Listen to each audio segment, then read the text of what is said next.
It was like 20 degrees. There was a threat of a snowstorm coming in, but they still started the race. And we were about 20, maybe about 20 miles in, and the snowstorm came through, and it was snowing, it was hailing, it was thunder, lightning. They pulled us off the course for like 2 hours. They put us in a restaurant in the middle of the mountain because it was in Lake Tahoe for 2 hours. And it was like a mental mind game.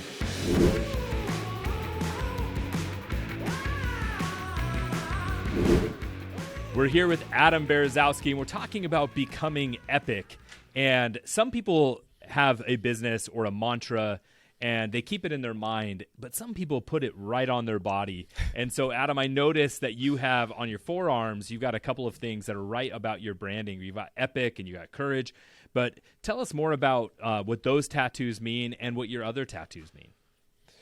Yeah, so it's so funny. It's like I try to separate my personal life from my business, but I literally can't. It is my entire life. It is my whole, everything that I stand for. It's my core values. So yeah, I got epic, courage right here on my forearm. So epic is an acronym for every person is courageous. And I always say, I believe in you before you believe in yourself. It's the mantra of my business. It's how I represent myself. It's part of my core values. And then courage. And then it's got the little bloodshed coming down from it, because that's the, going to war within yourself, of being able to change your life, because it does take courage. It takes, action. It takes you having very negative conversations with yourself or even toxic people around you in order to get to where you want to go. And no better place than to have it on my body and represent it the way I represent my entire life. Yeah. Before we go to your next one, I want to go into courage a little bit. So there's bloodshed, and you said even like hard conversations with yourself, right? How much of courage is really just battling our internal dialogue? Honestly, that's most of it, because I always have this saying, no matter where you go, you're always going to be there.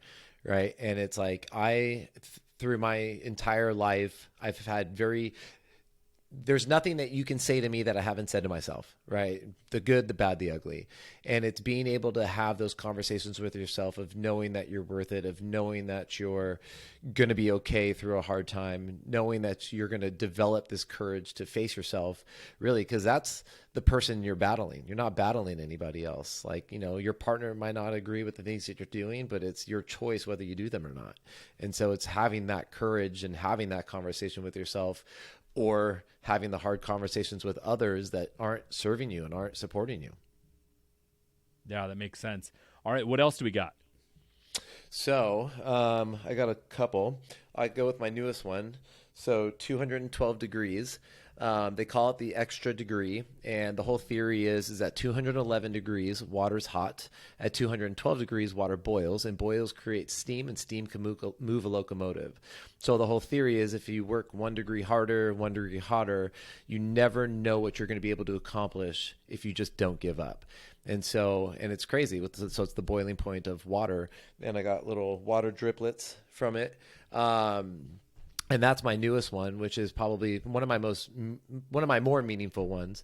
Well, they all mean something to me. Yeah. But yeah, that's my most current one. That's really cool. So it's the concept that at 211 degrees, water is just water, but at 212 degrees, there's transformation, there's energy, there's all these all these things happen. And so in our life, if we stop right before we hit that one more transformation point, we miss all the benefit or all the change. That's pretty cool. I like that one. Yeah. And then what's the one on your forearm?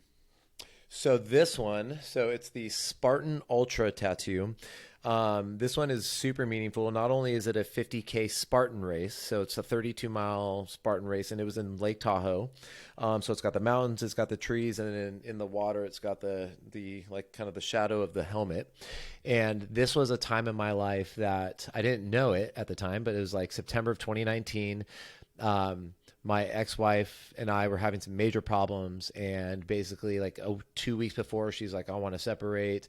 Right before this race, created a ton of anxiety in my life, and I didn't know what I was leaving to. I didn't know what I was going to come home to.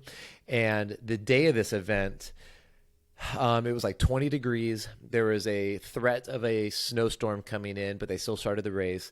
And we were about maybe about 20 miles in, and the snowstorm came through, and it was snowing, it was hailing, it was thunder, lightning. They pulled us off the course for like 2 hours. They put us in a restaurant in the middle of the mountain because it was in Lake Tahoe for 2 hours. And it was like a mental mind game because they're like, oh, the race is over. We're going to bring everybody down. And then they're like, an hour later, oh, the doors are open. Go ahead, go finish the race. Yeah. So get back to it. totally. Wow. And so, but it was one of the most euphoric racing moments of my life because not only was it a complete whiteout, so snow on the ground, it was freezing cold, but I've never been in a position where like nothing can stop me. And I just remember leaving that restaurant and just flying down the mountain and like just not having a care in the world because what I was going to get home to was way worse than what I'm dealing with right now.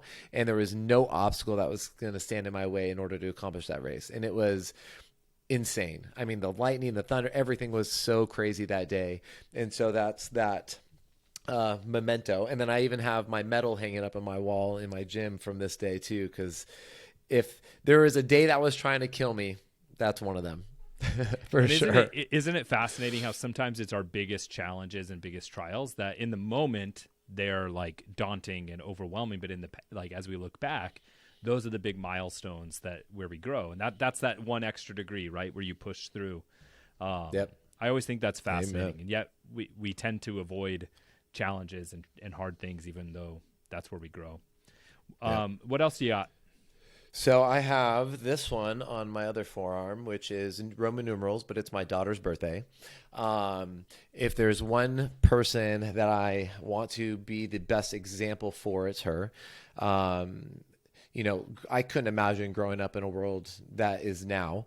And I want to make sure that, it's the one that I see the most because it's on my upper forearm, that I really carry myself the way that I truly want to represent. And I want her to see in me, because there's a lot of things in life now that it's just like, take the easy road, care what other people think, this whole social media glamour life. Right.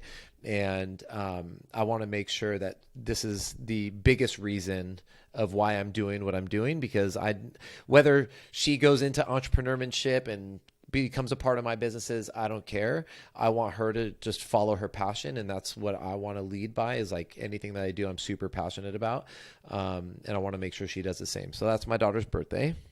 That's awesome. So how do you, I know that you lead by example, but how do you also encourage her to find her own passion? So we do a lot of things together. The one, I guess the parenting style that I choose is I don't force her to do anything. If it's something she doesn't want to do, she just doesn't do it. I do things with her, like Spartan races. We've done 5 Spartan races to date together, and every single one we've done together. So we have this moment where I'm like, hey, you want to go do a Spartan race this weekend? She goes, yeah, Daddy. Like, there's no questions asked about it, right? Because it's a fun moment. It's something her and I always do together. And then the other part of my leadership is like when I work out and when I work, she's heavily involved in my life. Perfect example. So the other day I was running on my treadmill here and she wanted to run on it. And I'm like, well, I'm running on it, so you can wait your turn. And so she actually set up a little circuit in my gym for her to do like a workout. And she literally did it. It was like 30 minutes. She did like a little burpee station. She brought her little weights out. We have like little 2-pound weights here for her. And she set up like this entire little circuit all by herself, only because she's seen this, right? I've never taught her, never been like, oh, this is what you need to do. Like, you need to train, you need to like work out and do all that stuff. But it's like, she just did it, and because it was like play to her, and like, if anything, that's like the pat on my back, for like being the parent that like I want to be, because I don't want to, like, I know that there's parents out there like, oh, you have to do this, like, because I work out and it's so important, and it is important, but I want to show her that it's fun and not daunting. Well, and so it's like, set the good example, create the opportunities, and then provide encouragement, but not force. Right. And that makes so much more sense. I love that. Yep. And I know you've got more tattoos. So people, if you want to see the rest of them, leave a comment. Tell us if you have a tattoo and what it means. And we'll know that means you want to hear about the rest of them as well. If you are looking at becoming epic, please follow Adam here and share this with somebody else who's looking to get more out of their life.